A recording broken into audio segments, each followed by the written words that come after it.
All right, welcome back to Flaccus Talks, the podcast, episode 278. Today on the show, new polling shows a major swing of young men to the right. We'll go over the data. Then, fitness influencer Joey Swoll humiliates himself by apologizing to the mob after posting a Hulk Hogan tribute. Then we have some bad fat wedding clips that'll make you want to start your diet tomorrow. And last but not least, in Urban Decay, why are all these young football players' Apple Watches dead? I'll speculate, and we also will be comparing black versus white fighting tactics. Exciting. All this and more, it's Flaccus Talks, the podcast, episode 278, ranked the best news podcast of all time. Because words are just words until action actually starts. And actions speak louder than words. But at the same time, words speak louder than actions because sometimes it's the right thing to do. Very cool. Very cool. It's Flaccus Talks, the podcast featuring Richard Grabboy.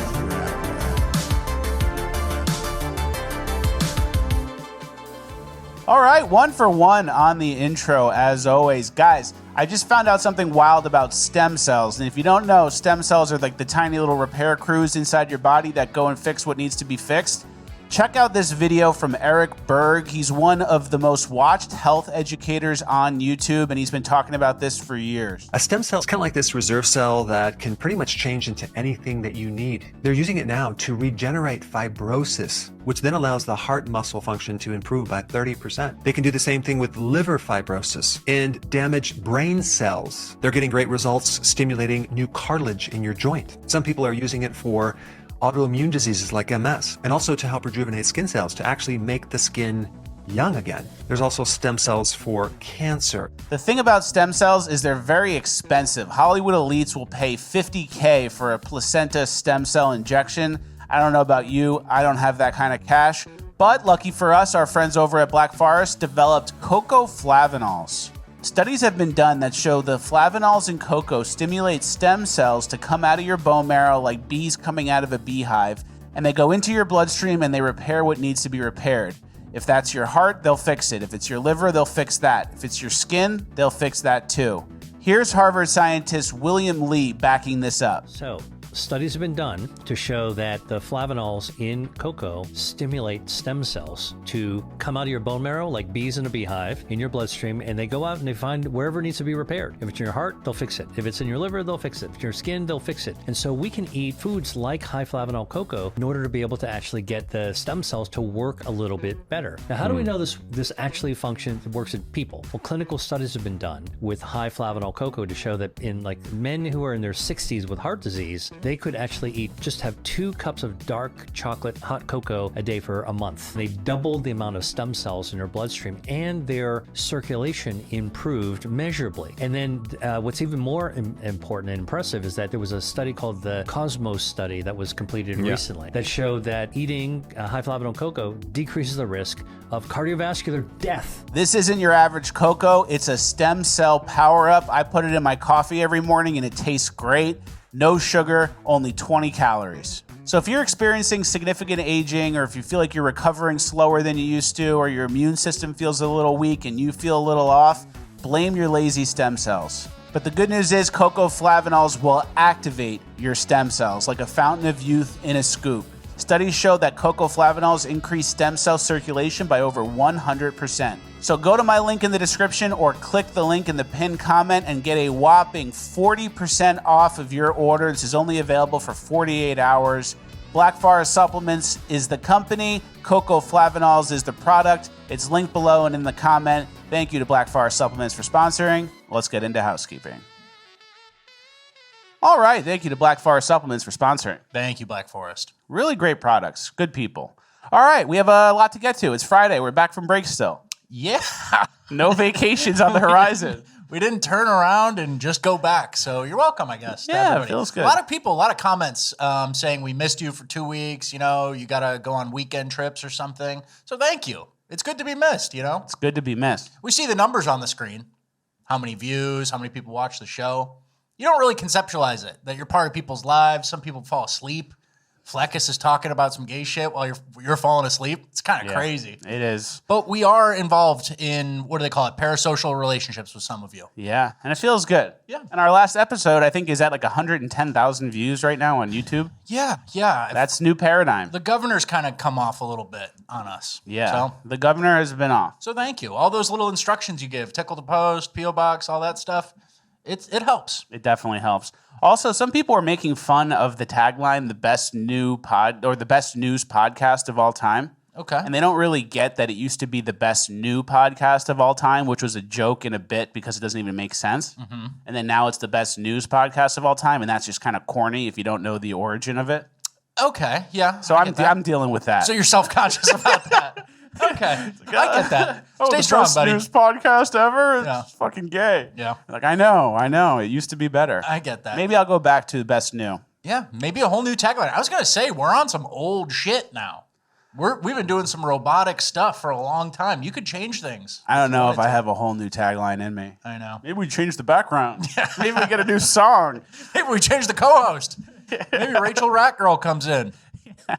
All right, let's not get derailed. Okay. We have some good news. July revenue from the, what's it called? Tariffs. The tariffs. All right. Yeah.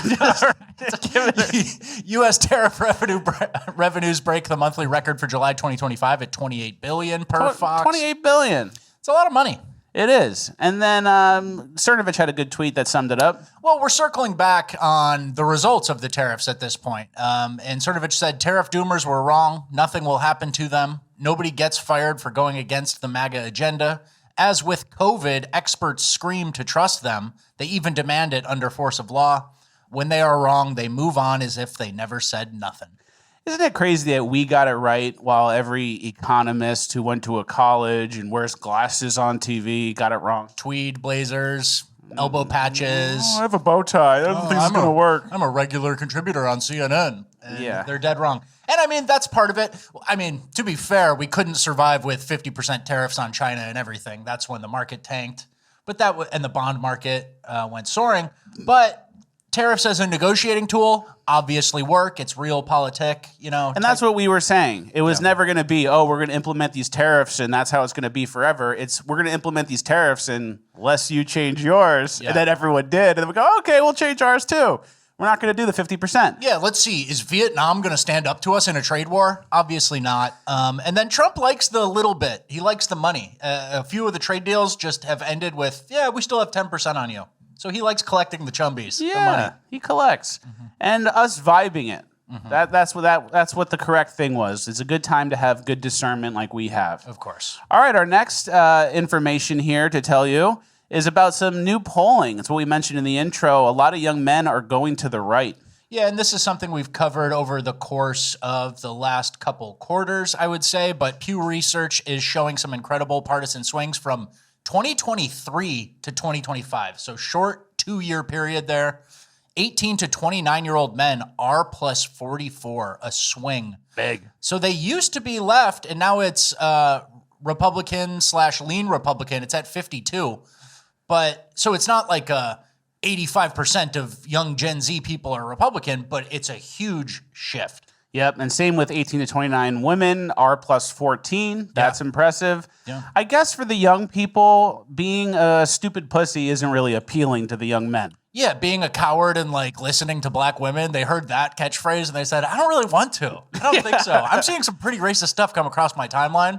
And I don't agree with any of that. I agree with that. And then these stats are obviously bad for the Democrats, which is why they need all the illegals here so they can get them the right to vote eventually. And that's why they have their plan in place. Yes, their plan that they've been executing over the last 4 years. And that's part of this backfiring. And I was going to say 2023 to 2025, you'd think there would be a bigger shift maybe during COVID for these kids who got kicked out of school or something. And maybe some of these kids are the ones who had their senior year of high school stolen from them or something like that.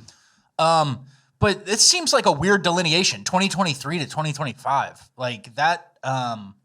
Nothing really that major happened. The migrant crisis was already happening at that point. So I'm a little interested by these numbers. And then if you keep, I don't get too scientific, but if you keep extrapolating, Okay. No Democrats in like 5 years. Well, and that's the other thing. Just keep the line going. This fucking goes Plus parabolic. 44 every year, Well, so- and then in 2 years, there's no Democrats. Well, so that's the other thing I was going to say is obviously Trump is a big part of a lot of these things. And the Republican Party, after Trump is gone, obviously J.D. Vance is kind of heir apparent at this point if he stays hard and he stays pure right wing, which all signs point to he has been, right? He's got a little bit of a Peter Thiel. People accuse him of puppeting. So we don't like that. But if he stays based on the right things, he can take it. These kinds of kids who are shifting to the right will not accept or have enthusiasm for a Mitt Romney type. Yeah. Or an establishment type. Good point. And so we need to accelerate. We need to deliver on mass deportations and have J.D. Vance kind of take that baton and stay based, eliminate H-1Bs completely. Yeah. As a sign of goodwill. Go even further right. And so I don't know. My point is that these guys are swinging right in an interesting way, and we need to seize that young enthusiasm instead of go back to some sort of, establishment Republican. Pretty much. Very true. And then also, like the takeaway too, 18 to 29-year-old men are more base than boomer men. Yeah, crazy. Something bad happened there. I know. And then a lot of the reasons people are not trying to be a retarded Democrat anymore is obviously because a lot of the policies that are implemented when you're a retarded Democrat, like in San Francisco in this next story. Yeah, this is a narco-tyranny example. This guy who's a doctor, he said, San Francisco in a nutshell. I pass well over 100 drug users every morning, including many milling about outside our hospital and parking garage. I care for them when they land in our hospital, and I'm proud to do that work. You don't have to do the little libtard pause. You don't need to pause to be a libtard. But the city refuses to revoke sanctuary protections for the drug dealers fueling the crisis. It won't enforce basic laws that could restore order. And yet, when I stop for less than a minute to pick up my son from daycare, I get ticketed for not curbing my wheels on a 5% grade. Lawlessness is tolerated, the law-abiding are penalized, and his ticket is $108. And the description says hazard, wheels straight, more than 3% grade, no blocks. So when you park on a hill, you turn your wheel so that if your car starts rolling, it rolls into the curb instead of back into someone. So your car could have moved down. You need to pay $100. There's people doing fentanyl and falling over and on drugs in front of the school. They're all good. They have no money. We actually give them this money. And it might not go the same way. It might not go directly from you to them, but they are a net drain. And then this is some Minority Report shit. It's a hypothetical crime. It's a future crime. Your car could have rolled down. It didn't even happen. And it's a $108 ticket, right? Yeah, pay up, N-word. So, that's where we're at. I mean, and, obviously those kind of double standards are what goes far online, and that's what these Gen Z men who are shifting rightward are seeing every day. And they go, that's retarded, N-word, like you just said. And, that's if that kind of thing keeps happening, the shift will continue. That's a good point. Yeah. And next we have a clip from RFK. Apparently there's a new drug that's going around that's like an opioid equivalent that's being sold at gas stations that's kratom-based. Hi, I'm Robert F. Kennedy Jr., your HHS secretary. Addiction typically affects about 10% of any population. But it becomes a national crisis when the addictive substance suddenly becomes available. And today we are facing a new addiction crisis because of the availability of synthetic kratom, which is also called gas station heroin. Our focus is not on kratom or the kratom plant. Our concern is with the synthetic concentrated byproduct. It goes by several names. We call it 7-OH as the collective term. 7-OH is not just like an opioid. It is an opioid, and yet it is sold in vape stores, in smoke shops, in convenience stores, in gas stations. And they're marketed for children. They're gummy bears. They're bright colors. They're candy flavored. It's legal, but it's an addiction that's ruining lives. All right, parents, it's 7-OH. I don't know what it is. Yeah. But if your kid's looking a little extra zonked lately, or they look like this. He's looking fucked up. He keeps going to the Citgo down the street with the Indian guy. And the lights are too bright for him in the house. Maybe he's doing some bad stuff. I don't fully understand it. But also at these stores, they sell the vapes from China. They sell the boner pills. They sell the fake weed, what's it, K2, Spice. We got to crack down. That's what I'm saying. And this is like HHS. This is RFK playing catch up to something and it's concentrated synthetic kratom, which I don't know that much about kratom, but it's like similar to an opioid. And then this is obviously the way stronger version in gummy bear packages. But this type of shit, they love that gray area. Technically it's not THC. It's one little thing removed. So we sell it at gas stations now, completely unregulated and crazy packaging. And then some kid freaked out and jumped off a bridge, which I don't know if that happened or not. But these gas stations are becoming like poison centers, boner pills, weird painkillers, Chinese vapes that who the fuck knows what that's going to be like in 20 years from now on you. Yeah. And so I actually saw Tucker Carlson talking about this. And a lot of these, vape shops are one thing, but the gas stations are all selling this shit to Americans in like a rural American town. And you walk in and it's like, here's a new poison. Here's a new poison. And it's a foreigner owner. And it kind of feels like an operation is being run against Americans, right? Against the youth by some Indians. Yeah. And then also, I not to sound conspiratorial, this is like a Fleckus type comment, but, gummy bear kratom. It's not like some English as a second language gas station owner goes, oh, I'm getting a lot of questions for gummy bear kratom synthetics. I better stock those. And he calls up a supplier. Feels like this stuff gets pushed out to Anytown, USA. You know what I'm saying? Pushed out by, I don't know, the Chinese or the Jews? Could be. I would lean towards China because they're probably the ones manufacturing this. Similar to fentanyl. But yeah, and obviously there's fentanyl too. And those dealers are out there in San Francisco while you get ticketed for not turning your wheel.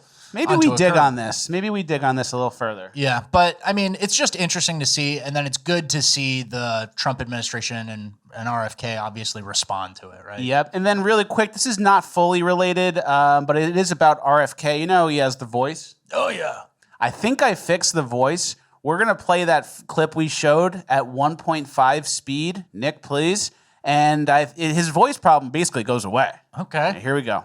Hi, I'm Robert F. Kennedy Jr., your HHS secretary. Addiction typically affects about 10% of any population. But it becomes a national... Doesn't that sound way better? No comment. That's pretty good. That's what he should do. He should just record whatever he needs to record and then just 1.5x speed, and he's got a little raspy voice. He was out last night. Okay. All right, next we have an interesting clip from an Asian man. I saw this online. It basically discusses the motives of socialism and how we're kind of misinformed as to the true motives of socialism. Yeah, and this is, I guess, in response to the major partisan swings of the Gen Z, the young men, right? Too many people mistakenly think that battles in society are waged between the haves and the have-nots, but what's really happening is that the haves want to seize money and resources and status from the have-mores, and to do this, they disguise this malicious desire as concern for the have-nots. You even saw this in New York recently, where Mamdani failed to win the support of the poor and the working class, but he did win the support of the upper middle class. And then when you go sort of to the very tippy top of the income scale, then it starts to flip again. And then the wealthiest New Yorkers were the most likely to support Cuomo. So really a lot of the battles that you see, the support for socialism, these are people who are doing well in their lives, but are angry that they're not quite at the top. It's, the real battle is like the 9% versus the 1%, and the bottom 90% aren't really sort of a part of that conversation or that battle. It's pretty interesting. Yeah, and I definitely agree with it. And you see with Mamdani Ramaswamy Mulligatawny's campaign, how he had all the social media influencers kind of politicking for him, the online socialist types. But yeah, that's kind of what it is, like a college educated, a little smart enough to be disgruntled, and then you start trying to vote for rent control and free shit and less cops. And then the less cops gives you cover for some of the things that benefit you, I guess. Yeah, and then you pretend to care about the bottom people, like, oh, they need help, but you're really just trying to take from the top people so you go higher. Yeah, I agree with that. And then something there feels cathartic to vote. Like I'm voting for, I'm an old Soviet Union communism poster. I'm voting for them, the fucking retard on the street. And I'm also taking away from people who are actually huge taxpayers in this. Yeah, so it's area. the elites versus the aspiring elites. That's the takeaway. Okay. Pretty interesting. Yeah. All right, next we have an update from Trump. He told one of his donors, apparently, here's the tweet. Trump said to warn Jewish donor that MAGA is starting to hate Israel. Starting. Yeah. It's been that way for a while, but it's just getting to the mainstream now. Everyone is tired of Israel and their influence. It's a country, it's the size of New Jersey, and there's 10 million people, and they control everything. Yeah.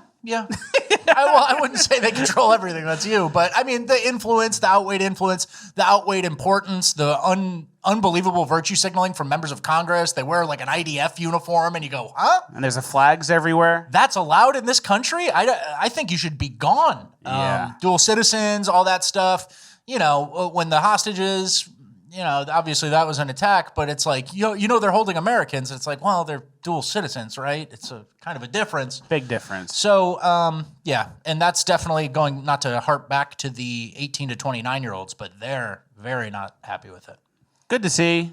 And people are starting to realize that we're not a Judeo-Christian country. Like everyone kind of tries to sell you that. Like Turning Point USA says that, and Fox News says it. You kind of just take it and don't question it. They just slip it by. Oh, we're a Judeo-Christian nation, and it's like, yeah, I guess we are. But then you tell look that to the founding fathers. They'll fucking write a new line in the Constitution. Time travel and tell them that. They'll go, what? They're saying what in 2025? We'll add the thing right now and make it very clear we're not. And then if you look in the history, Judeo-Christian seems to be entirely a post 9/11 phrase. Yeah. Which is very interesting considering we all know who did 9/11. So you simultaneously, you work on the branding of the country. You do 9/11 to us and you go, oh, we're a Jewish Christian nation. And it gives you a little cover. Okay. Allegedly. Yeah. Because I'll lose everything if I keep saying that. Next, we have an FBI update. Kash Patel found some interesting stuff regarding the Russia hoax. Yeah, FBI Director Kash Patel says he found thousands of sensitive Trump-Russia probe documents inside burn bags in a secret room at FBI headquarters. I was thinking, imagine being the corrupt FBI agent that didn't fully burn the stuff right. Didn't light the bag on fire. It's like, you got that stuff, right? Yeah, I got it in the burn bags. I'll take care of it. I'm headed for Memorial Day. I'm headed out to the lake. Yeah, when I get back from break, I'll take care of it. Oh, shit, it was right here. And then Kash Patel's found it. And then the burn bag stuff, imagine what's already been burned. So much stuff has already been burned. Probably all been burned. The Epstein stuff, it's all been burn bagged. Yeah.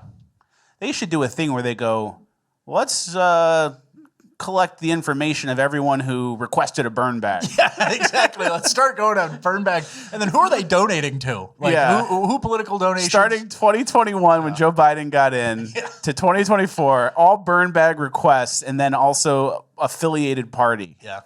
Democrat burn bag FBI. I think you should start there. For sure. And then we also have a tweet that proves Hillary Clinton was involved in the Russia hoax even more. What, this email? Yeah, we have an email. Maybe just read the headline. Read the email, then we'll read the headline. Oh, this email's from Leonard Bernardo. It says, hi, HRC approved Julia's idea about Trump and Russian hackers hampering U.S. elections. That should distract people from her own missing email, especially if the affair goes to the Olympic level. The point is making the Russian play a U.S. domestic issue. Say something like a critical infrastructure threat for the election to feel menace, since both POTUS and VPOTUS have acknowledged the fact IC would speed up searching for evidence that is regrettably still unavailable. However, there seems to be signs GRU penetration. They appear hardly skilled, incompetent, bumbling idiots, and as somebody called them, in absence of direct evidence. CrowdStrike and Threat Connect will supply the media, and GRU will hopefully carry on to give more facts. CrowdStrike, sketchy. Yeah. But basically, they just made up the whole Russia thing. Yeah, I mean, saying it in plain English, that should distract people from her own email missing. Especially if the affair goes to the Olympic level. Which is ironic because Hillary Clinton says some Americans who share political misinformation should be criminally charged. Ipso facto, get in the handcuffs, Hillary. You toss the handcuffs at her feet. Like you said. Click them yourself. So that's interesting. This is obviously a developing story, and it's old. Yeah, and obviously it's old. And, This is 2016. But we do need to litigate the past somewhat. And then when we were on our break, there was a lot of noise from Tulsi Gabbard about kind of fresh accusations on the Steele dossier and the 2016 Russia hoax. And so far, no one's paid for anything on that. So I'd like to see some arrests. And again, I don't want to see a lot of talk. I'd like to see someone go to fucking jail. And let's just start. Yeah. Like, Start. all right. Give me a low level. Give me one guy who's for sure guilty, red-handed, low level, and get him to federal prison. And then it's like, all right, every week we get another one, and we'll work our way up to Obama. Exactly. All right, next we have a gerrymandering update. JD Vance had some tweets about what's going on in California, gerrymandering-wise. Well, let's start with Texas first because that's why J.D. Vance mentioned this. But Texas is doing some redrawing of its congressional map. The redrawn 2026 U.S. House map for Texas has just been released. This could result in 5 Republican House pickups in the midterms. Good. So Texas is doing a little redistricting and a little gerrymandering. So is Florida, I believe. Florida is, Ron DeSantis is angling to do the same thing, which I think could result in a 2-seat swing, which Florida is very justified because of how much it has shifted red over the last 8 years. Yeah. And so J.D. Vance had a reply to this because a lot of people on the left are going, Republicans are criminals. You know, this is crazy. They're gerrymandering.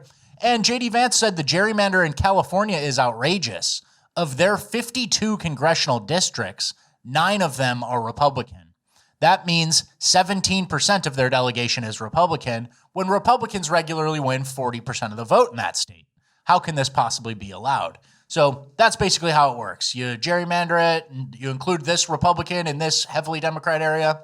It's a tale as old as time, right? Yeah, they've been doing it forever, and that's why I believe the Republicans should be gerrymandering. And people say, oh, what happens when the hand goes in the other shoe and they do it to us? They already do it to us. Yeah. They're killing us with it forever. For decades they've been doing it. Let's do it ourselves on our own behalf. Yeah, it's a typical security dilemma problem where if you don't snitch and your accomplice doesn't snitch, then you both walk free. But if he snitches on you, then you do more time than him and vice versa. And it's like, they've already snitched. They've already gerrymandered. Illinois is another example of a hugely gerrymandered, Democratic-controlled state. So yeah, we're kind of getting into an any means necessary situation, especially given the flooding of our country by migrants. Start gerrymandering, get the U.S. citizen-only census going, gerrymander after that, and let's take the country back. Absolutely. From the migrants. From the migrants and the Democrats who use them. Which takes us to our migrant section. Okay. We're going to start with some good news in the migrant section. Auto accidents fall 10% in major cities amid report of lighter traffic. Yeah, and that's something we've talked about in LA. I don't know if that traffic is stabilized or not, but auto accidents falling 10%, and you know how they like their Modelo and their driving without insurance? They love it, all of them. And if they're on Afraid of Ice, they aren't exactly celebrating with that little bit of Modelo. And hey, no drinking and drive, gotta lay low. No drinking and driving, Jose. This week. Yeah. And this is also one of those things where the impact, you know, this is a tiny impact, and we haven't even really gotten to the bottom of mass deportations at all. We're not even scraping the surface, basically. And so this type of thing, the data after the fact, if we get these people out, will be so glaringly obvious that we did the right thing, I believe. Exactly. This is data just based on like rumors of like, oh, ICE is around, everyone be quiet. This is not the people got deported and now it's lower. It's going to be 50% decrease probably. Absolutely. And also keep in mind, a lot of people on the right who aren't fully happy with Trump say, oh, there's no deportations. This isn't going to be good enough. We have such a bigger budget now. I'm just reminding you guys with the new ICE budget of $150 billion that whatever we were doing up until this point is not reflective of how much money and resources we have now. For sure. So give it a year, and then we'll look back and go, all right, with a $150 billion budget, we deported 2.5 million. Okay, that's better. Yeah, and then also, this is one of those things like where even if Republicans lose in the midterms, Trump is going on deportation. So that's going to be the entire 4 years. And also I saw, guys, if you want to apply for an ICE job, they're offering good bonuses. We showed that last episode. Yeah. Someone in the comments was like, I just applied to be an ICE officer. If you have any law enforcement or any sort of applicable skills, We should get kickbacks. go for it. We should do ad reads. All right. ICE, brought to you by ICE.gov. Guys, are you looking for a job that's kind of like a cop and you can carry a gun? But you don't want to deal with street rats? Yeah. Well, different type of street rats. All right, next we have a clip of a hotel in Miami using an Indian person abroad via like Zoom as a virtual check-in. Okay. You need 1 room key or 2 room key? 2, just in case I lose one. Yes, I'll just make 2 keys for you.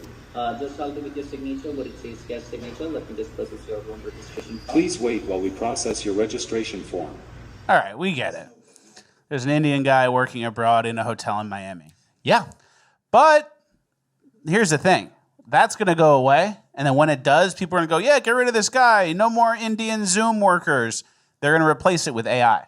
Well, I was going to say, this is worse than getting replaced with AI. Because AI, I understand. This is like, we need a human, but he doesn't need to be here so we can screw over Americans. Yeah, we need a slave class human. Yeah. Who's going to work for free in the middle of the night wherever he lives. Imagine the third world guy here. All he has to do is print the keys. It's easy. That's pretty interesting. But it's going to eventually just become AI. So we'll get rid of him. It's not going to be a job for an American. It'll just be an AI thing. Yeah, it all leads to robots. The American loses his job. Well, it's like the American loses his job at the steel mill. That shuts down, and that's shipping overhead. And then he's like, well, at least I could work at the La Quinta Inn. Then he loses his job to a virtual Indian. Then the virtual Indian loses his job to AI chatbot. Yeah. Everything goes back to AI. And then does the AI chatbot ever lose his job? To a cheaper chatbot? Yeah, he gets undercut by Google or something. And then they get into a war with each other, and it's an AI war. Terminator. We should be watching the Terminator, as I told you. Skynet. Yeah, you guys need to be watching the Terminator. You need to be watching Skynet. And also agriculture. I'm seeing a lot of robot clips of robots picking strawberries and shit. Well, that's great because that's one of the huge justifications that we need to have unlimited migrants across our borders. That's the one area I'd like. Manual labor, great. Take it. Yeah, we need 50 million illegals here because there's a few 100,000 strawberry picking jobs. Yeah. All right, our next clip is a story out of Portland, Maine. They're building apartment complexes for migrants only with taxpayer-funded dollars.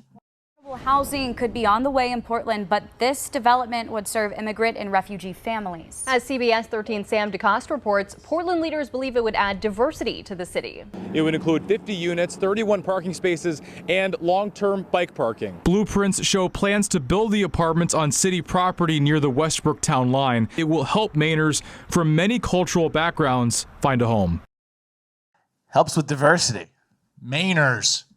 It helps with diversity. There's bike parking. Yeah. So your stolen bike can be parked in the immigrant-only apartment complex. And they'll wear winter jackets on their bike all year round and drive around. And it helps with the diversity, even though no one voted for that. Yeah. No one voted, I'm going to vote Democrat because they're going to bring in all these refugees. And, of course, it has an NGO helping with who knows whose tax dollars. Which got funneled into that. And keep in mind, Portland is like the major city in Maine, so they receive a majority of the state and federal funds, and then they use it to build this migrant facility, and then they will eventually make these people citizens, and then they have a zillion kids, and now it's a Democrat stronghold forever. Yeah. It's like the playbook. They do this everywhere. And they funded it with your money, the native, tax-paying, actually affluent members of Maine. And you never said to do it. And nobody ever explicitly said. That's another part, too, with this Trump thing. Trump has an explicit mandate to deport these people. And I hope his Department of Justice gets involved in these type of things, immigrant-only apartment complexes. Yeah, you should be tied up in some litigation. That NGO should be fighting a legal battle for the next 4 years. Yeah. You know? I saw a stat that Joe Biden brought in more migrants than Ellis Island processed in like 80 years. Yeah, that makes sense. The scale is unbelievable at this point. And everyone goes, we're country immigrants. Remember Ellis Island? Yeah. It's like, well, Joe Biden did that with Somalis. Before any social safety net ever existed. Remember that? Yeah. When if you didn't work, you didn't eat? Yeah. Now we need Somalis here, and we're going to help fund them the entire time. Yeah, it's the same as my Italian grandma. Doubt. Yeah, exactly. And then there's a meme I thought was pretty funny. At least I'm not a Nazi. Yeah. that's what's going on, unfortunately. And then we're going to go abroad for the rest of the migrant section. This is a story out of England. It's pretty self-explanatory. There is not a single white British child in 72 schools across England. In 454 schools, white British children make up less than 2% of the student body. White British children are also now a minority in 1 in 4 schools. That is 450 something schools, and their white English students are 2% of the population of the schools. So we're updating the Great Replacement Theory, you know, the Wikipedia page that says Great Replacement Theory. It's not, now should probably be the Great Replacement year 6, maybe, to get some of these numbers up. That is like the craziest numbers I've ever heard. You need 2%? Yeah. You need to wake up. You need to know where we are and what the score is at this point, because it's just unbelievable that this type of stuff is happening. And then you go through the previous story we just played, the Portland, Maine apartment unit for all the migrants. What do you think the Portland, Maine public school district's going to look like in, say, 10, 15 years if we keep allowing this to happen? Not good. Yeah.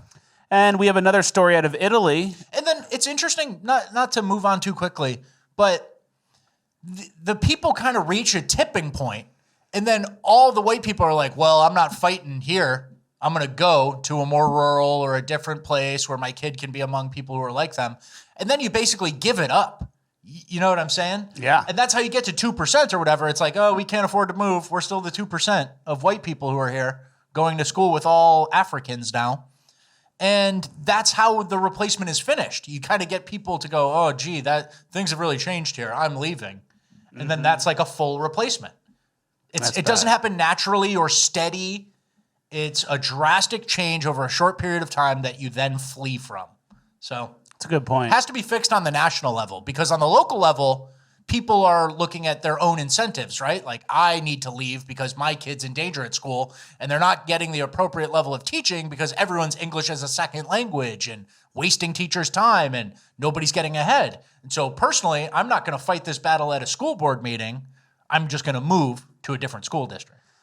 There is an attack, not to get off track here, but there is an attack on the school system in that way, where you obviously have all these migrants and no one speaks English, so how can you even teach the kids? But there's another angle too, where a lot of kids these days, they're putting the autistic kids in school with regular kids, and then they all have aides, like a person that helps them. Yeah. And then henchmen. They have their own personal little henchmen. They have their little helper. And that costs a lot of money. And then the cost of schools is going up. That's why school taxes are going up, because they can't just put the autistic kids in their own school or in their own program. They have to put them in with everyone else. So they're affecting the learning of everyone else. It's costing more money because every autistic person needs their own aid.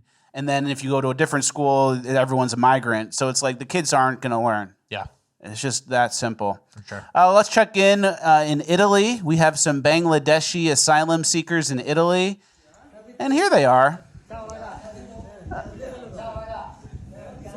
They're assimilating. Half.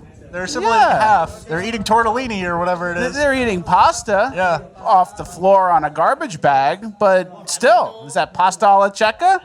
With their hands. That's Italian of them. Yeah, with the tomatoes in it, eating with your hands on the floor. It's Italian. They're starting somewhere. But yeah, you know, hate to see it.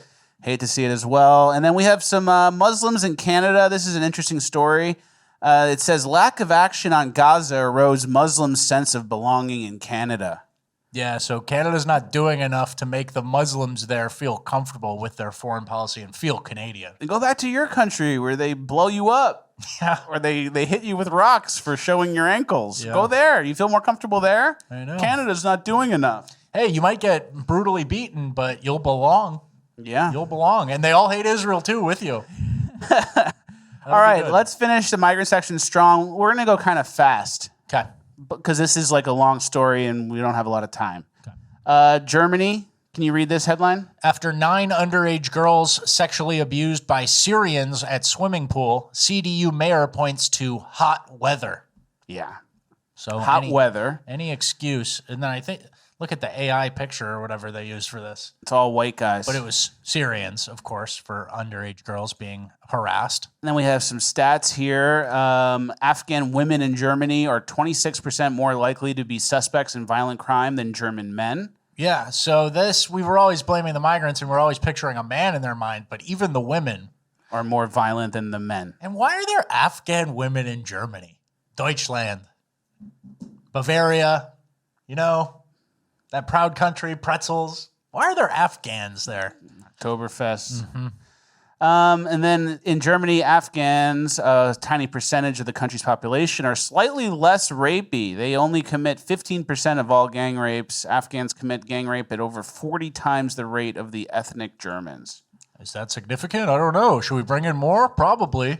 Nobody pauses and just goes, hey, whoa, 40 times. I think that's enough. Yeah. And we got to get the ones out. We don't need any of these people. Yeah.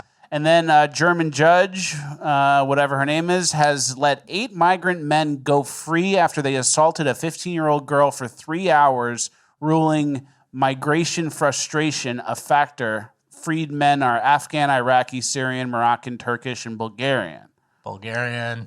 What are you doing hanging around with these guys? Yeah. So they freed these guys after assaulting a 15-year-old girl.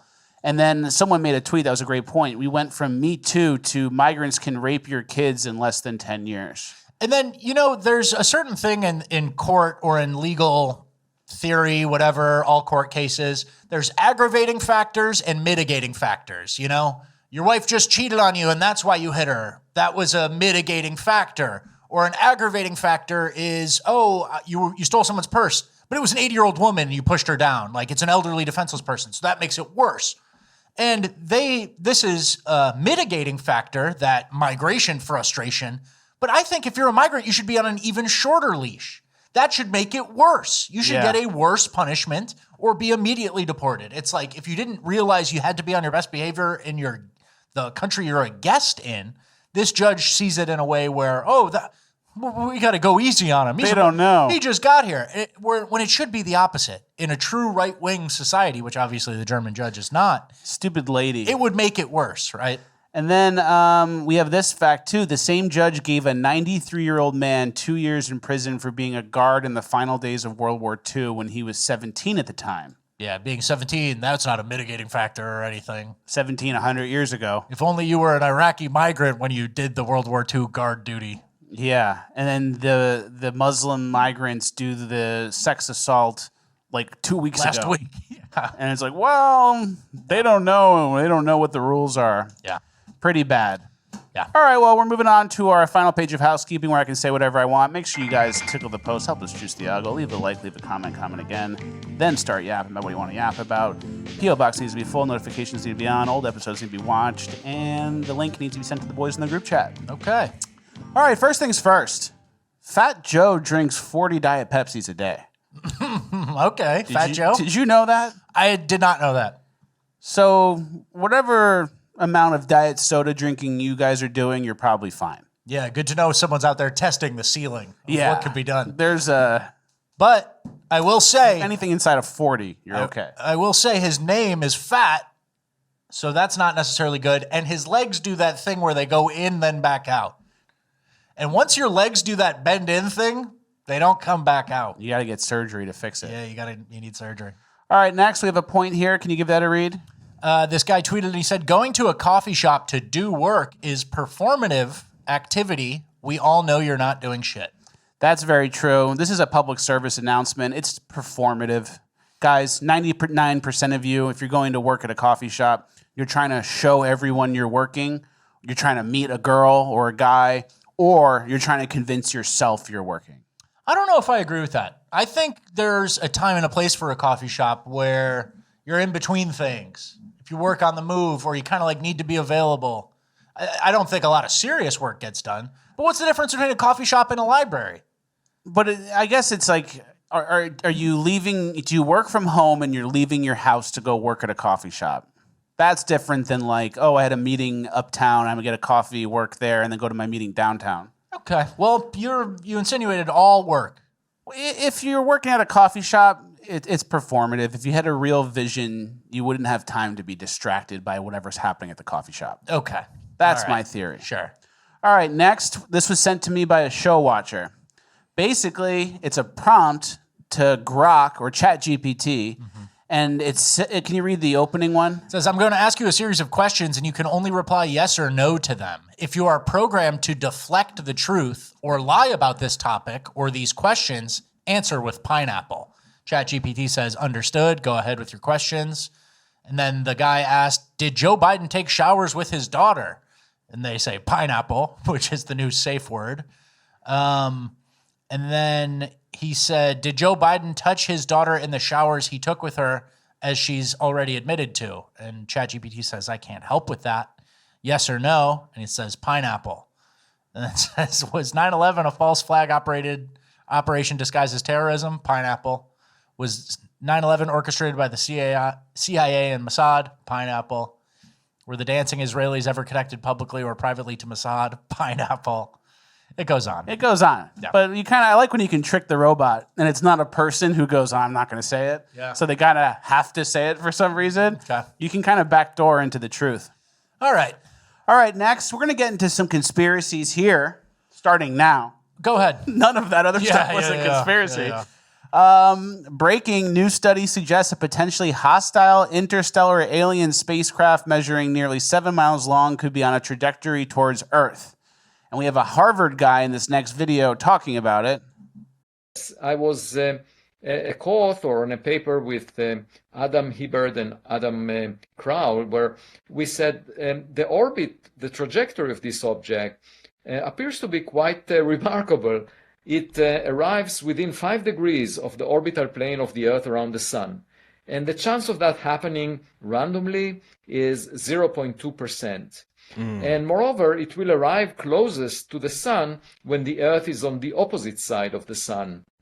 And moreover, if you just play with the arrival time randomly, you would notice that only 1 out of 20,000 arrival times would come as close to the inner planets like Jupiter, Mars, or Venus. So that is an unusual coincidence. We get it. It's a smart guy talking about it. Yeah. But here's where it gets interesting. There was a guy who was a whistleblower. I forget what he did within the government, but he said Project Bluebeam is when they do a fake alien disclosure, a fake alien arrival. Yeah. We may have even shown this. This was in January of this year. Listen to what he says the Project Bluebeam narrative is going to be. But the lie is coming.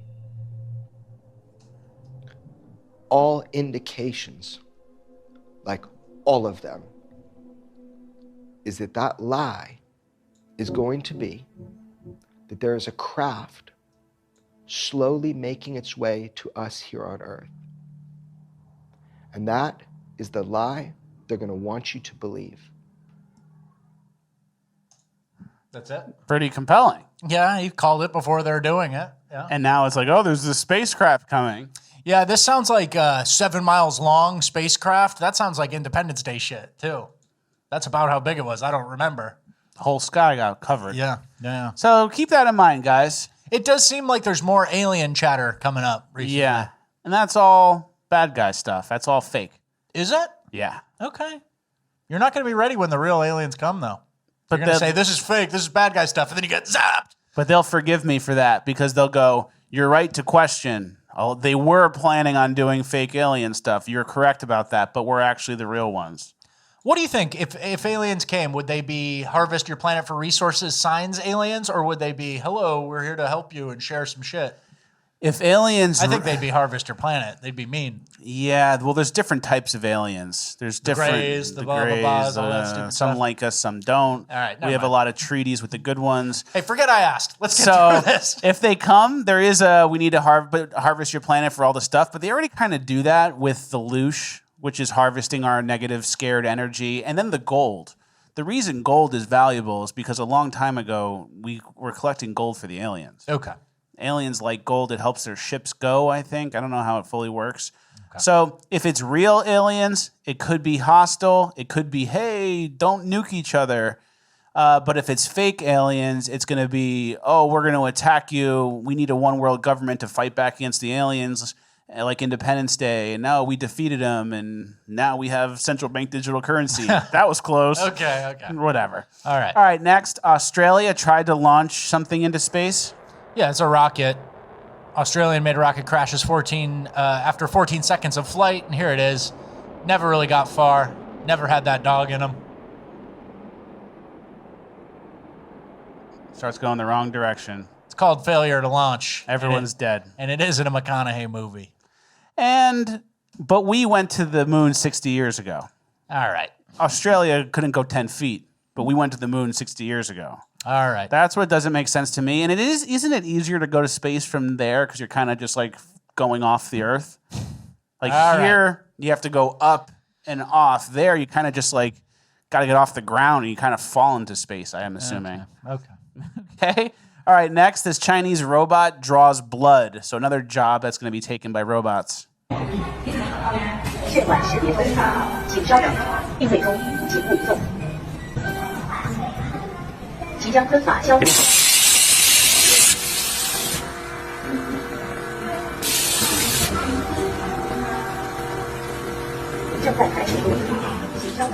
Looks like some laser-guided find the vein stuff, and then it goes in. They do a good job. Yeah, that's a good one. I mean, it's pretty American to have a sassy, loud black woman dig around and find your vein. Yeah, this looks better. This looks better, yeah. Highly technical. Okay. Like our next example, speaking of highly technical, charging my doorbell with my couch.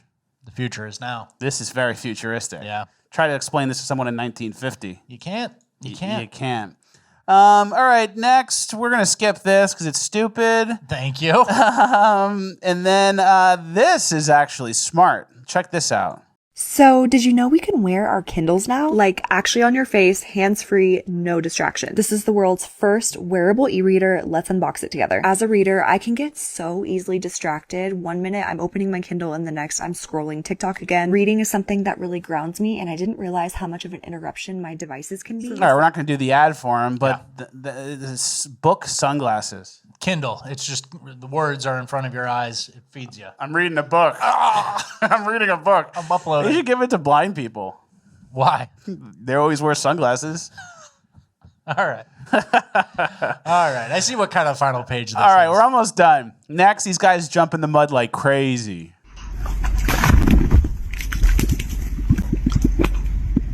Yeah, they like it.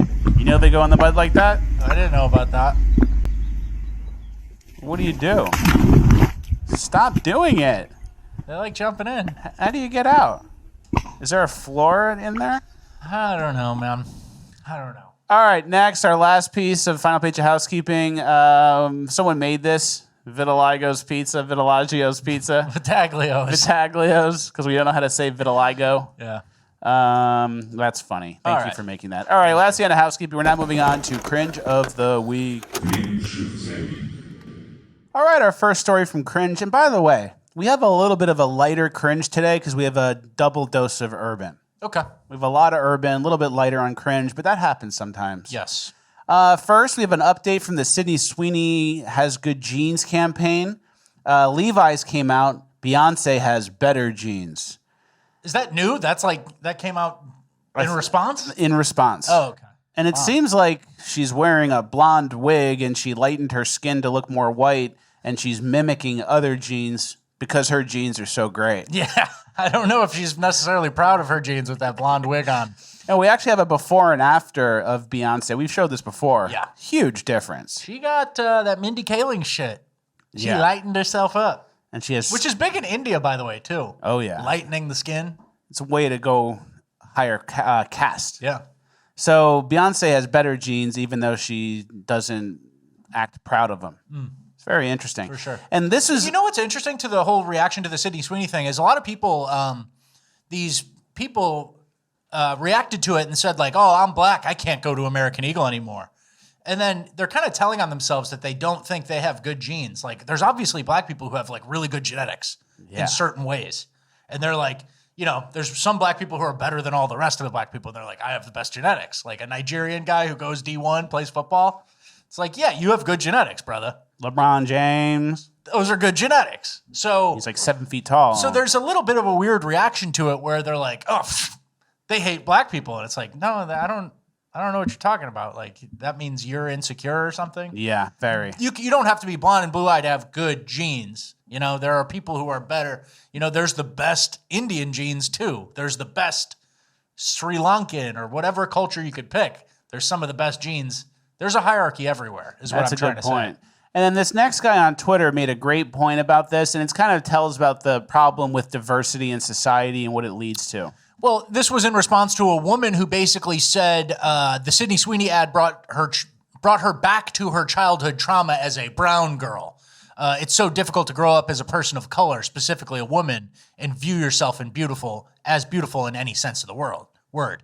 So basically, it took her back to some elementary school trauma about how she was the one Indian person in an all-white class, right? Yep. And this guy's response, Zarathustra, said, "The problems diversity creates are truly endless. We can't even have a classic slice of Americana, a simple blue jeans commercial anymore, without these resentful, grievance-addled mutant hordes crawling out of their dumpster to shriek about it. Don't give them an inch. This is not their country, and this is not their culture. If they don't like it, they can get the fuck out." Yeah, that's how I feel. Yeah. This girl got sad because she had some sort of middle school thing where Joey didn't go to the little dance with her. And so now we can't look at Sydney Sweeney anymore. Yeah. We can't have a blue jeans ad in America. It has to be fat black people. Yeah. Another statue in Times Square. Exactly. All right, let's finish it up with this. There's a little bit of a schizo theory. You can read this. Sydney Sweeney's middle name is Bernice. Sydney B. Sweeney has 14 letters. 14 letters, 14 words. Her initials are SS. Don't tell me these are coincidences. All right. Something there. There's nothing there, brother. All right, let's get to the story we talked about in the intro. Joey Swoll, who is like a fitness influencer on Instagram. I'm not familiar with him at all. I'm familiar with him. Joey Swoll basically became the policeman of gym etiquette. So if someone would film like a fat girl struggling at the gym, they'd go, look at this. She can't even do a sit-up. And then Joey Swoll would be like, that's not okay. You can't film in the gym. And especially not to make fun of someone. He was kind of like that. Like, he was an etiquette police, and he was generally a positive force for gym culture, not filming people without their consent, not making fun of people who are trying. He was a genuine kind of guy. And then he got thrown into the political fire because he posted this, "Rip to a legend and one of my inspirations to start working out." He did a Hulk Hogan outfit, worked out in it, RIP. Yeah. And then everyone was saying Hulk Hogan's racist, and I can't believe you did this. And he made this apology video. "I owe my followers, my community, and all of social media an apology. A few days ago, I reposted an old video of me in the gym wearing a Hulk Hogan Halloween costume on the day that he passed. Last night in my live stream, a lot of people expressed how upset and frustrated they were with me that I had posted that. Instead of listening and understanding like I should have, I became defensive and said that I was posting to celebrate the wrestling icon, the person that so many of us looked up to as kids that we grew up with, that made us tear our shirts and take our..." All right, he grovels for a little bit longer about how he was wrong. Yeah, and he's apologizing to a few mad people. You never apologize, obviously. Yeah. You just carry on and keep posting and doing whatever you're doing. And then when you don't give the reaction the mad people want, they move on in a few hours and they're mad at someone else for something else. Yeah, when you apologize and say you did wrong, they go, "Ooh, we can mold this guy. We can get him to do whatever we want. Dance for us, puppet." And they're not going to say, "All right, you apologize. We're going back to how we were before. Yeah. I'm glad you learned. I'm completely calm now." Yeah, they're going to go, "We want your sponsors gone. We want you deleted and censored." Yeah. And it's also not very masculine. This is a guy who works out all day. Yeah. He's all jacked up. Muscle boy. He's a little muscle boy. Yeah. And then, I'm a strong muscle boy. Oh, I'm a man. And then you do this and you go, "Guys, please stop. I'm sorry for praising Hulk Hogan, an American icon." Yeah. That's not very masculine. You might be strong and have cuts and low body fat percentage, but it's not a masculine response. It's actually really weak. A strong response, whether you work out or not, would be saying what you want and standing by it. And if people get mad, you go, "Fuck you, pussy." Yeah, being disagreeable. You don't have to bend to whoever's kind of loud on the internet being a pussy. Hulk Hogan, that guy who was famous for 30 or 40 years, yeah, I think you can care about him. If he inspired you to get into weightlifting. You don't have to go through everybody else's personal biases and be like, "Oh, I should listen." No, you go lift weights and you ignore these retards, and 12 hours later you post the next thing. You know who inspired me to start working out? Malcolm X. You know who? Yeah. Actually, it was Michelle Obama, now that I think about it. Her back. Her shredded back. It's a huge back like I want. It's a ham back meat stack, and I love her. But yeah, this is not masculine at all. It was very weird to see him apologize. And it's like, I feel bad for people who keep falling for it. Like, if you have not paid attention, this kind of cancel culture battle has been going on since 2015 at this point. We're kind of on year 10 of this shit. And it's weaker than ever. And you didn't think to just go, nah, I'm standing tall. I'm not deleting that. And then you cause yourself emotional distress because you go back and forth and then you go against who you were. And it's this whole like pussy session. Yeah, you just got to go, Hulk Hogan's the man. I like him. Oh, he was racist. I like him for that too. Yeah, you double down. You say, oh, I like him even more. And I repost the video. And then to wrap it up, he's like looking for pity, like everyone to feel bad for him. And then he posts like this borderline, I'm going to off myself tweet. All the good I've done, all the people I've helped, all for nothing. I truly hope all the people I've inspired do great things in their life and pay it forward to help others and carry on my message. But no matter how much good you do, people just wait for a reason to hate you and tear you down. You either die a hero or live long enough to be the villain. Thank you for your support. I am done. Lights out. Brother, who the fuck cares? You post workout videos. Yo. You post workout videos. What are you talking about? You don't even engage in the people who are perpetually mad at shit. We have an entire show. There's an entire industry about making fun of these people and calling them miserable pussies and, F slurs. You definitely don't apologize to them. F slurs, N words, Jews. We don't apologize. Yeah. We say whatever we want. And if you're mad, shoot me an email and I'll go, delete it. Yeah. Into the trash. Goodbye. Into the trash. I'm done. I give up. I quit. All the good I've done. It's like, bro, just don't respond. There's people get too responsive. And then when you do that, so it's like you made a thing. A Hulk Hogan post. Everyone got mad, right? Yeah. And then you put this pity post, I'm done, all the good I've done, blah, blah, you're never going to hear from me again. Now both sides are mad. But then you're looking for people to come back over and go, don't leave, man. I started working out because of you. You do such good things. You changed the industry. I send your videos to my friends at work. We need you. Then he goes, all right, I'm coming back. Yeah. I'm coming back because some other people who were more positive influence me as well. So it's like you're too reactive to what your audience thinks. You should just be like on your own vision, straight path and do what you think is best all the time. And then if people like it, great. If they don't like it, great. You just keep doing your vision, not like a reaction to what people are going to think about you, because then you become a puppet. Yeah, for sure. Yeah. Let's go to our last piece of cringe. We have 3 clips here. They're fat clips. Yeah. 2 of them are wedding clips and one's a surprise. This guy's at a wedding. He's fat at a wedding. He's a groomsman.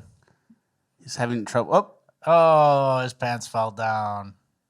He blew it. He blew it. During the reception, too, while holding hands, the bride and the groom. And I don't think it was a bit. He recovered pretty quickly, though, and he just ignores it. Doesn't get red or anything. His boys don't laugh. They're trying to hold in the smile, but humiliating. Pant malfunction, little fat. You blew it. I have a story from when I used to be fatter.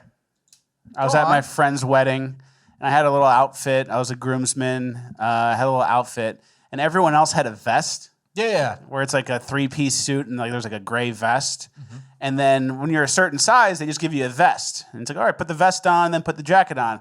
But when you're a certain larger size, the vest isn't a vest. It actually is just a bib where you put the thing on and it doesn't even connect in the back. It just looks like the front and then goes around your neck and just like hangs off your neck. And all it is the appearance of a vest. So Men's Warehouse is handing out smocks to fat pigs. It's like, oh yeah, you need to wear a vest to look like everyone else. Can't wrap you in a tube like that. Just wear this bib and no one will really know, pig. So was that a wake-up call, rock bottom type moment for you? Or did you just go, man? I thought it was discriminatory. All right. Well, I asked that because we're about to get into another wedding clip. And the clip after that are kind of like these rock bottom moments. This guy, it looked like shit, the guy before, but you can recover. You had a pants malfunction. You didn't have the right belt, whatever. And I don't get rock bottom because we have a successful podcast. Okay. Well, this, we have to play with no music, but this was another version of a similar thing at a wedding. And I'm playing it now. It says, when the chairs at your wedding reception aren't made of steel.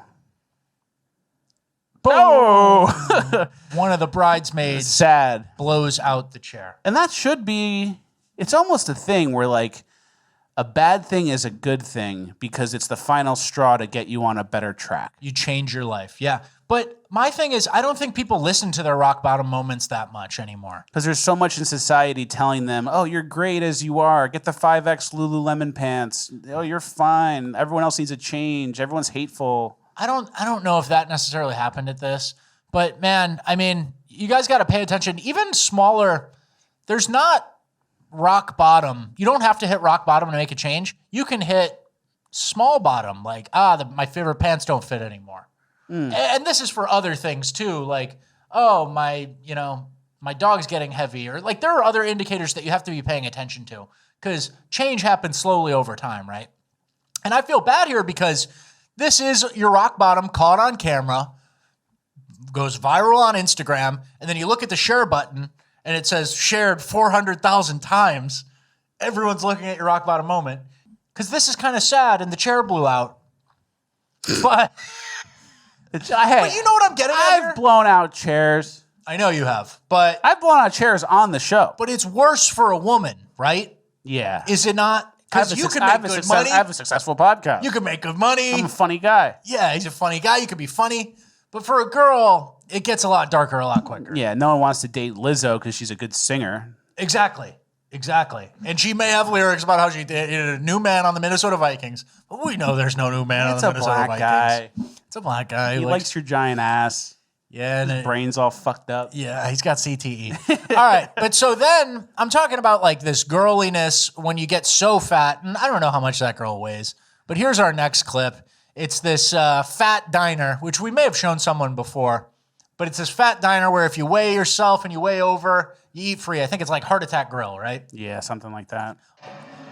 Let's watch these girls go on.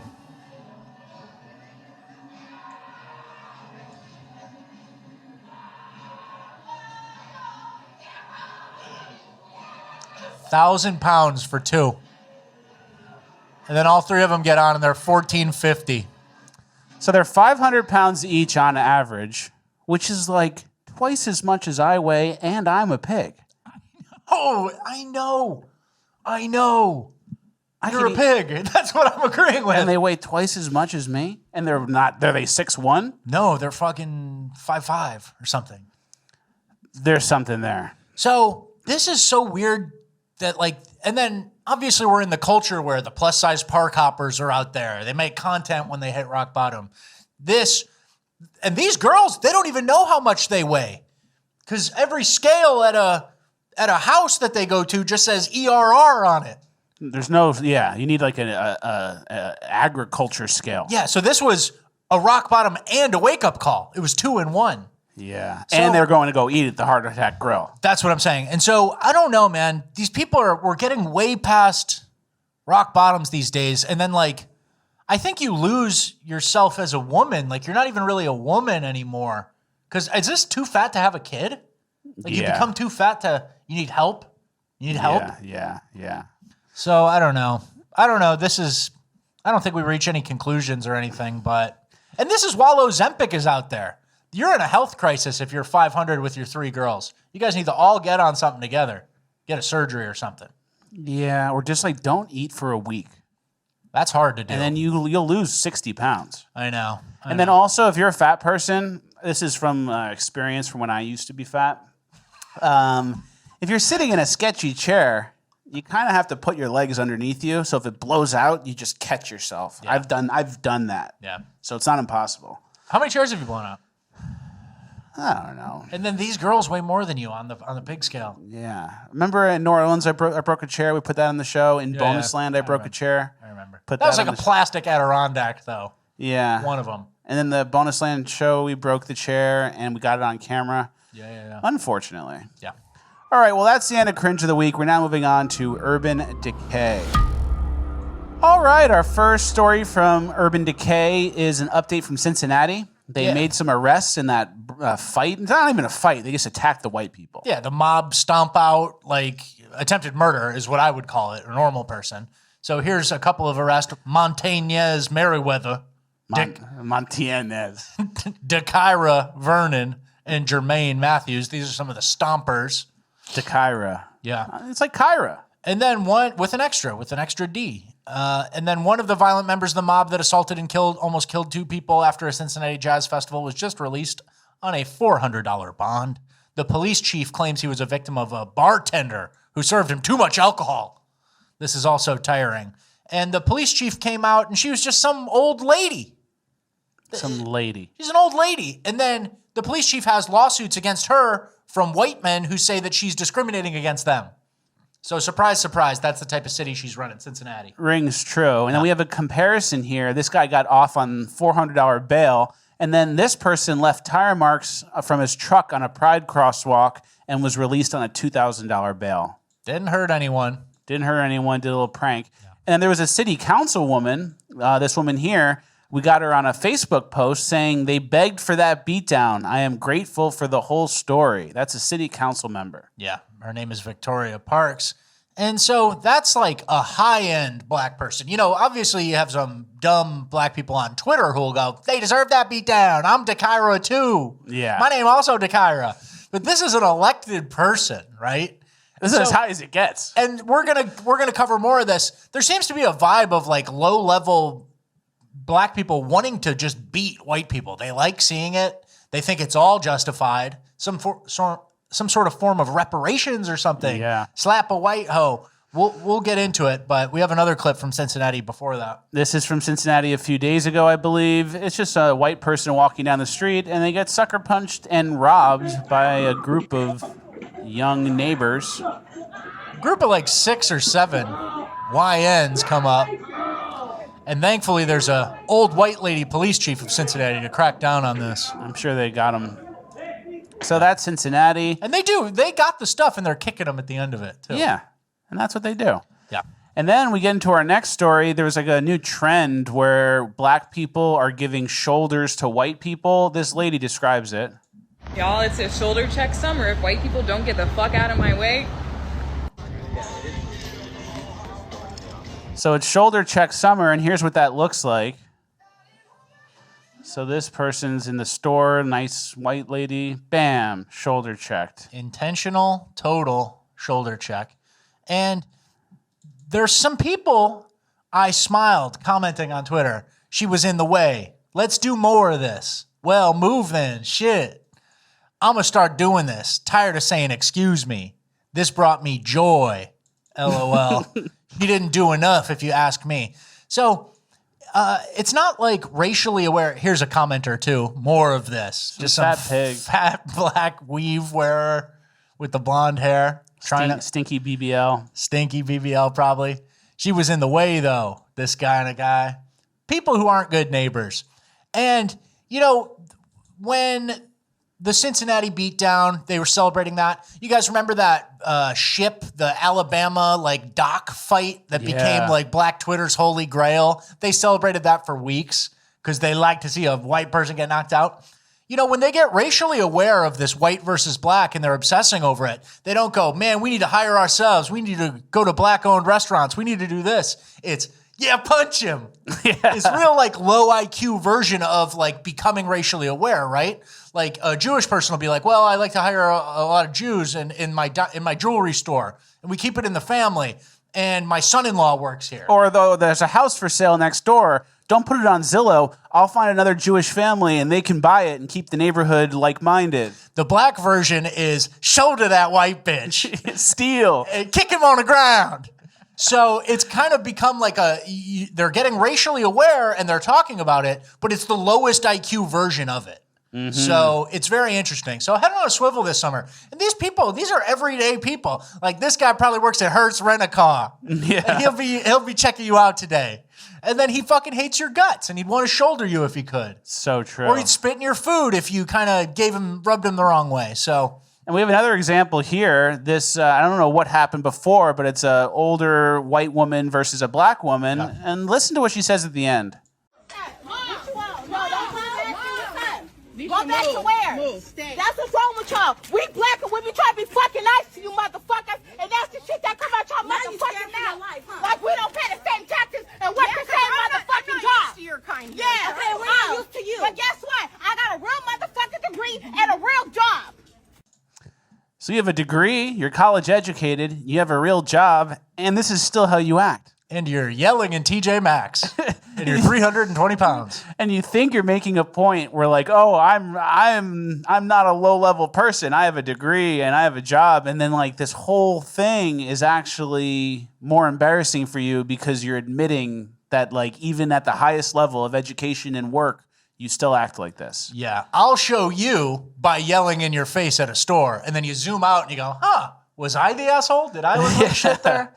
All right, for our next clip, this was a mother-child combo robbing Target, and then the mom pulls the gun out when someone tries to stop her. Ooh, this lady in here stealing with her kids. Ooh, it's so obvious. She's got the gun out. Don't touch us, ma'am. Don't touch us. Don't touch us, ma'am. Don't touch me, my kids. We gotta go to school. Ma'am, don't touch us. Move, ma'am. Let's go. Can't walk out here. You can have that. You ain't getting this. Come on. We gotta get faster. Yeah, you better go home. You gonna get hurt today. My kids gotta go to school. I gotta do what I gotta do for my kids. I don't care. You better go on. Go put that in the car. Go ahead and go. I'm just trying to get this other bag. Hey, you can't steal. You better go on, girl. I don't care about police. They gonna see your face and you going to jail. I don't care. Give me this, man. Let it go. You cannot. Let it go. You cannot. You better get out of here. Thank you, ma'am. Thank you, ma'am. You better let our stuff go. Yeah. You better go. You better go, baby. You better get off my back. You going to jail. She's setting a nice example. I got to do what I got to do for my kids. Your kid has like nice headphones on. There's like a certain moral authority or something where, don't touch my kids because my kids is here. That outranks your ability to do loss prevention at the Target. Yeah. Like there's, like she really is entitled to steal. And then she has standards while also having no standards. Yeah. It's like, hey, you better not touch my kids. I'm stealing. It's an oxymoron scenario. And flashing a gun just made it a felony, right? Yeah, it should. Crazy. I wonder if she'll get in trouble. Hey, remember back to school shopping? Yeah, Getting the stuff. Kind of felt good, you know? You get new binders, new paper. Yeah. In this case, mommy flashes a gun and we try to make it out. And we only get one card out. So whatever was in the first card didn't make it. The second card was a decoy card. Yeah. We let them think they got that. But the real first card is where all the stuff we want is. I don't think she's even smart enough to pull off decoy card. Definitely not. All right, let's go to our next story. It's football players. It's young football players who all have Apple Watches. And listen to what they say to the interviewer when they're asked about them. Notice you have the Apple Watch on. How many steps you have today? I don't know. This actually did. How'd it die? They ain't never charged? Thoughts and prayers, man. Appreciate it. I noticed you're wearing an Apple Watch. How many steps do you have today? It's dead. It died. How'd it die? I didn't charge it. That's so sad. I noticed you're wearing an Apple Watch. How many steps do you have today? Oh, no, it's dead. It's been dead for like 2 days. Sorry for your loss. It's good, bro. How'd it die? Oh, no, I just lost my charger. I noticed you have an Apple Watch on. How many steps do you have today? It's for accessories, bro. It's dead, bro. I ain't gonna lie. I'm sorry for your So loss. they're all wearing Apple Watches that are dead. And it's kind of similar to the chirping smoke detector where you don't charge it and then you're just using it for aesthetics, I guess. But I think I have a little bit of a theory because first of all, before we get into it, why would you ever want to wear an Apple Watch to football practice? It just seems like a liability and something that could break and hurt you. Or hurt you or scratch somebody or like get pulled off your arm and hurt you. Like there's really no reason for it. Interfere with you carrying the ball. Yeah. Right, as well. But it's all for the look. And my theory is these are all stolen. Okay. And if you turn them on or charge them, they'll be able to be tracked. And then someone who lost the Apple Watch could track you down and get you in trouble. Okay. Doesn't that kind of ring true? Yeah, at least one or two of them, I would say. Do you think these young neighbors are going to the Apple store and saying, one Apple Watch, please? And they say, okay, $600. And they go, okay. They lick their thumb and they count out 600. Here's my debit card. Let me know when you're ready for the PIN. They don't know what 5 times 7 is, these people. Yeah, I don't know, man. So you think they went to the Apple store to buy it to look cool and then I just forgot to charge it? I think there's something more to it. And then an Apple Watch too is like you said, kind of expensive, you know, for a new one or a high-end one. And it's mostly for like health tracking data. So if you let it die, it's like it tracks your sleep, your steps, your heartbeat, your resting heartbeat. So you're kind of retarded if you're not getting the most out of it. But they only care about aesthetics, huh? Yeah, it's supposed to look cool. All right. And then here we're in our next clip. We have some young neighbors at the gym, but they're not working out for football. It looks like they are practicing pulling their heavy Glocks with the extended mags out. They're practicing. Yep. Not good. But when they end up on a T-shirt, they was good boys. They never did nothing. They used to go to Crunch Gym all the time and work out. Yep. And then next we have a fight that took place, I believe, at a football camp between black and white players. Not much of a fight. Now, the attorney in this case says this happened earlier this month at a Fellowship of Christian Athletes football camp at Presbyterian College. The family says their child knew about the attack beforehand, so he set up a phone to record it. The family's attorney says the boys involved are Daniel High School football players. School district leaders in Pickens County say they are investigating and working with law enforcement. Yeah, so premeditated group beating. All black beaters against one white guy. Against a white kid. And premeditated, he knew it was coming. He knew they wanted to, and so he set up a camera to film it. Yeah, and this is like a real fight. Give me that Apple Watch. Yeah. They really wanted the fucking Apple Watch. But I think there's a big difference when it comes to black fights versus white fights. Okay. And I have some things written down here. This is generally speaking, this is parody stereotypes. Yeah, from years of data and watching videos and understanding fights and also playing college football. Yeah. You're speaking from some experience here. I am. So for white people, it's usually one-on-one, and it ends with a knockout or a mutual stoppage. Okay. And if someone gets knocked out, the fight's over. Mm-hmm. But for black, it's not usually one-on-one, and if it is one-on-one, you get jumped if you lose and you're knocked out, then the friends jump in and knock you out more. Or if you beat the guy, the friends jump in and knock you out too. For sure. So there's not really a way to win the fight.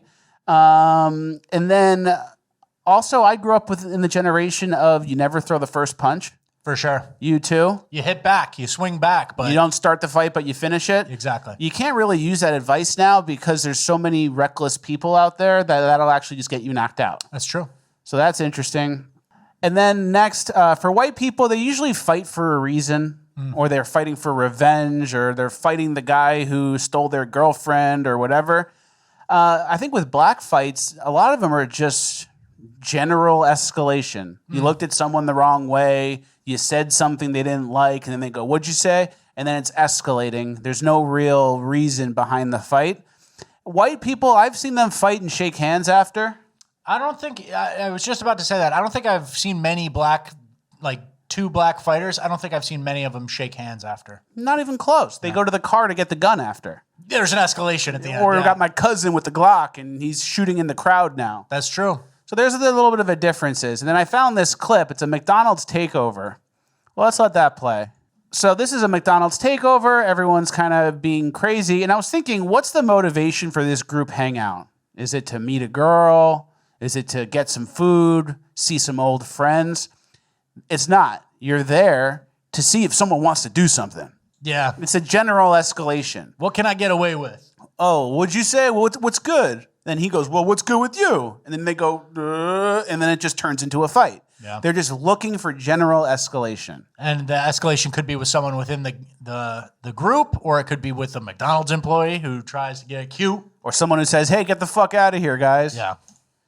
And McDonald's is ready for it. Everything is bolted to the ground in plastic, and you can't really steal stuff. Yeah, McDonald's saw this in the early 90s, and they knew where they were headed. So there's a difference there with the fighting. There's no reason for fighting. There's just, I'm looking to fight someone who's looking to fight. What are you doing here? Yeah. It's like, well, I'm getting food. What are you doing?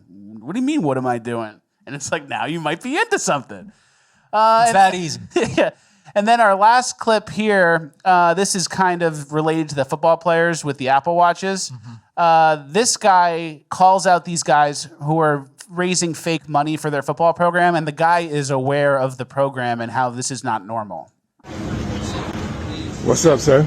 I mean, little interruption. I was just wondering if you like help us out there on small donation for our South Fulton basketball team. Oh, yeah? Tournament, we just raising up a hotel up in Jersey Street. Anything help us out there, sir? Oh, South Fulton Lions. Yes, sir.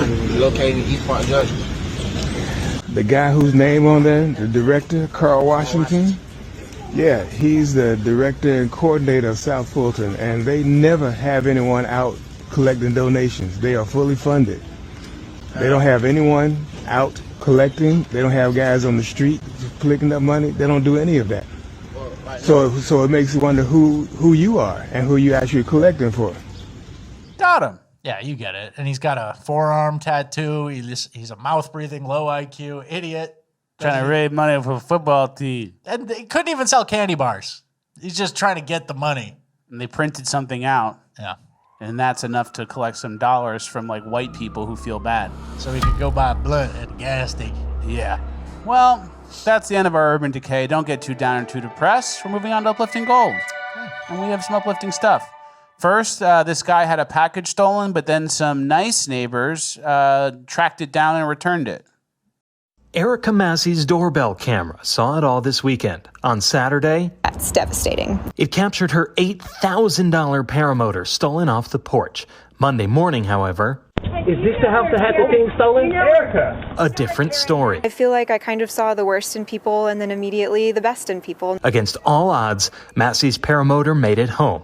Her reaction? Oh my God, you saw it! Literally, like, crumpled to the ground. I was in tears. Different tears from Saturday, thanks to Dominic Armstrong's desire to beat the heat at work. I watch the news every day because I have to dress for the weather. Armstrong says he saw a man dragging the box in a wagon near where he works for the Burlington Northern Santa Fe Railroad. And when he got closer, recognized the Fly Products logo mentioned in our story. I was already like, hold on, wait, let me see what's inside. He showed me what was inside, and I automatically knew where it came from. Well, that's nice. Yeah. It's uplifting. That's very uplifting. And what's a fucking porch pirate gonna do with a advanced flight motor for like a paragliding that you need like FAA registration to get off the ground? What's he gonna do with it? How much you want for it? Yeah. That was pretty good. Next, speaking, we have, some high school football stories today. It's the season, right? It's the season coming up. This stadium, I don't know where. Buford High School in Georgia. Is sick. This is a high school football stadium. And it cost $62 million. And the part that was so crazy for me, obviously it's a 6 stadium. It's like Texas tier. But the part that was so crazy to me is the box seats. I think it has like 13 boxes. So boxes at a high school football stadium. That's sick. Which is pretty sick. And they must do well. They must bring in some money. So it's nice to see. And I saw a lot of seething nerds on Twitter going, show me their library. Yeah. Like 10,000 people don't come to the library to see the boys play. Motherfucker. And I also looked it up, and the school is does great academically. Good. It's like the shitty school who can't read and doesn't get funding because their test scores are so low, they don't have this stadium. Yeah. This is American excellence. You know what I mean? I like to see it. Yeah. And I found this meme I just thought was funny. If you're a football player especially, first practice of fall camp tomorrow. If you know, you know. Boiling the mouthpiece. 2-a-days are coming. Have you been getting ready for football season? I heard the conditioning test is even harder than last year. I'm so glad, dude. There was always a nervousness in the pit of your stomach. And you and me, obviously, in high school, we played college. But it was good. You know what I mean? We were on it was fun for us. Yeah, we were on the high end. So imagine being a pipsqueak who's undersized, being like, I'm going out for the team this year. You don't mold the mouthpiece all the way. Your mouth's just your big giant head. But in college, there was oh shit, this is gonna suck. Yeah. Every year, Every year. Obviously we did fine, but the conditioning test was horrible. The 6 a.m. workouts. 6 a.m. workouts. I remember senior year, you failed the conditioning test, and then you had to do 5 a.m. lifts. Yeah. For 5 days in a row, right? So I had an punishment. I had an internship in New York City between junior and senior year. I was with you. I got a Wall Street job internship, and I got fully offered the job. So I had a job going to senior year. I think I was one of the only guys in the team with the job, and it was very demanding. I had to wake up at 6 a.m., 5 a.m., whatever. I had to go downtown, and I didn't have a lot of energy. I did workouts with weights. I didn't have a lot of energy to do the running. I was living with him in New York at this time. Yeah. We're eating Chinese food. We We're going drinking. Drinking a lot. But we were also working out, and we were, running at the West End Park? The, what was the park's name? West Side Highway Park, yeah. Some park on the West Side Highway. And we were running sprints, and I still passed the conditioning test. But you were like a lighter person. I know. So that was your advantage. You were in the O-line group and you were a light O-lineman. I was a heavy O-lineman and I didn't run enough. Yeah. Well, I mean, yeah, you're heavier than me, and you have been the whole time. But yeah, and the punishment was severe. Yeah, so your senior year camp was horrible. Basically, you would do 2-a-days, and then after, you would just do a sprint workout. No, you would get the 5 a.m. Wasn't it the 5 a.m.? Oh, yeah, and then there was 5 a.m. Breakfast club shit? But yeah, so there was 5 a.m. But you would, after every practice, you'd have to do sprints extra, and we were already doing sprints, and a lot of sprints in practice. And then I had 5 a.m. He was like a starter, like, all conference type player. And it's like you're trying to run him into the ground during camp. Because I got a Wall Street job. It was actually stupid to do that. Like, and you're on my side. Well, our strength coach was kind of a little man syndrome kind of guy. And he, it's like I got a job at City. That's like how you get injured. You overwork the guy in the first 5 days. The guy who already failed the conditioning test is getting overworked now. Let's see if his hammy snaps. It's so true. So, but I pulled through and I barely failed. I think I missed it by a second. Yeah, that sucks. That's the worst. Well, that's the worst way to do it. It's not like I collapsed. It's like they don't even tell you, and I just missed it. One of my 16 reps I missed by a second, and they go, "Oh, you failed." Yeah. It wasn't even a bad fail. I think it was more than a second. Right. I think it was more. I think I was using my legs, my shorts like a marionette to pull my gummy legs across the finish line. Yeah. All right, next, this is a funny bit this guy made. Welcome, and thanks for buying the Success Course. You've already made a step towards better in your life by purchasing this course, I promise you. I'm going to tell you all the steps that I took to be successful. And the first one was I didn't give up. I knew what I wanted, and I went for it. You know what I mean? And like, even when I thought to myself, nobody's going to go for this, I was like, nobody's going to pay $200 for a video to listen to me say vague and loosely relatable blanket statements about believing in yourself. But here you are $200 later, and here I am $200 richer because of you. And it's like a win-win, because it's like, the more I go up in profit, the more you go up in success. And that's just how that works. It goes hand in hand. And I can tell you even more about that in the next course. So you buy that one, then it's like you made another step towards your success. The more courses you buy from me, you get it. It's pretty funny. That's basically what a lot of courses are. A lot of courses are that, and that's like, I've always said this about... I actually don't know, because I've never bought one, right? I'd never bought one. There's no secret info. And then the Gary V types, that's the same thing in the Andy Elliott. It's the same thing. Just do it. Gary V is like... A lot of it boils down to the Nike slogan, just do it. Yeah. With Gary V, he has these conferences where he'll give advice. Post 5 times a day. Yeah. Like, that'll work if the guy's good. It won't work if it's bad. And if it's bad, that's not Gary V's fault. Exactly. That's your fault. Exactly.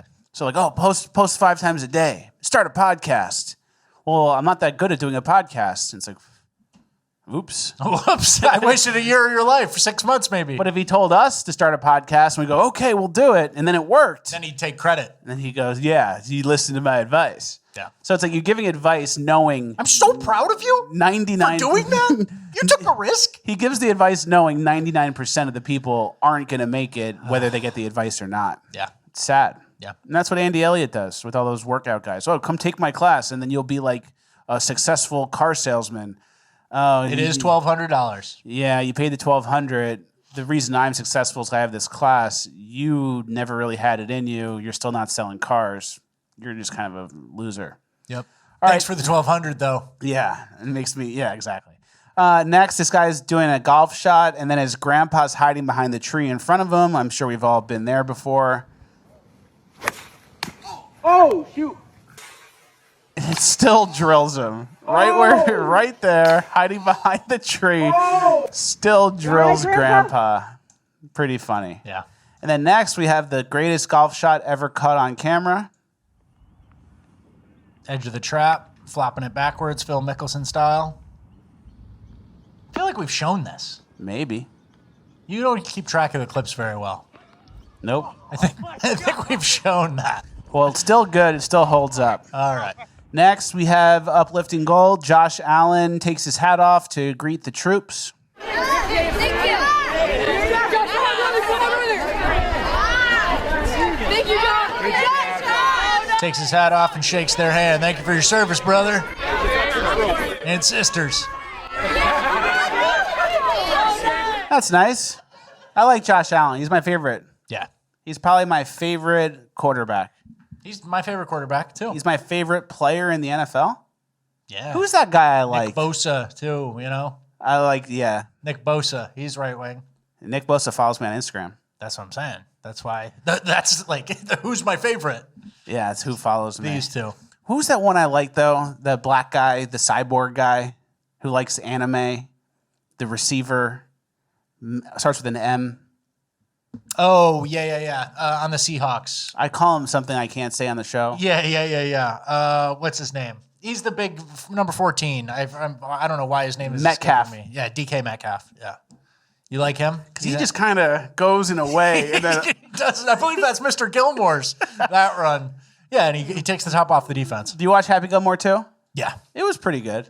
I enjoyed it. It's a slop. It's slop. Sometimes if you know a movie's slop going in, you go, yeah, I'm a pig. Feed me this. Put the slop in the trough.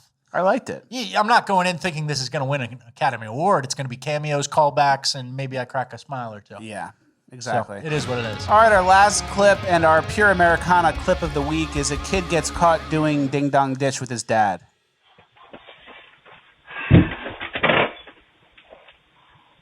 Oh, crap.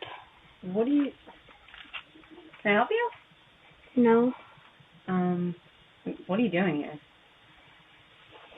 I'm really sorry. I was going to ding dong ditch you guys. I'm super sorry.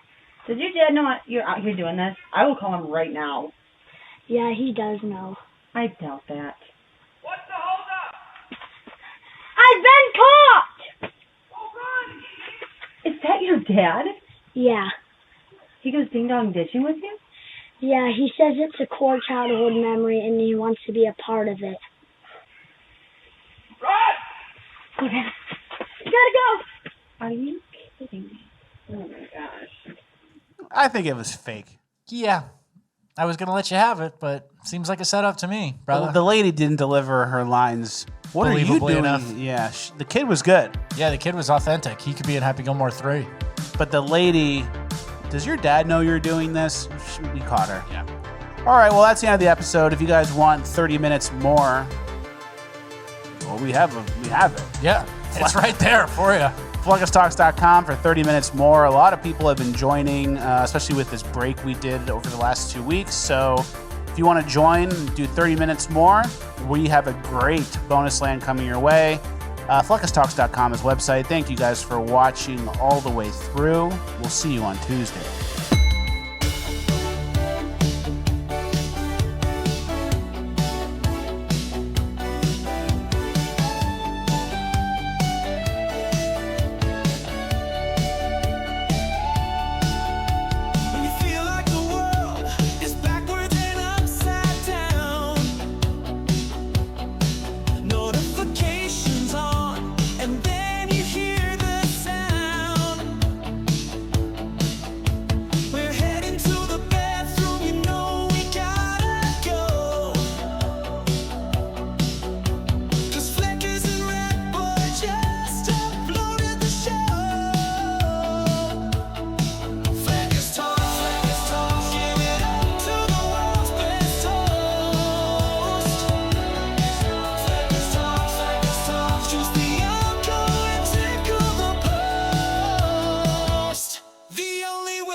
This uplifting gold and fleck his pets getting trolled.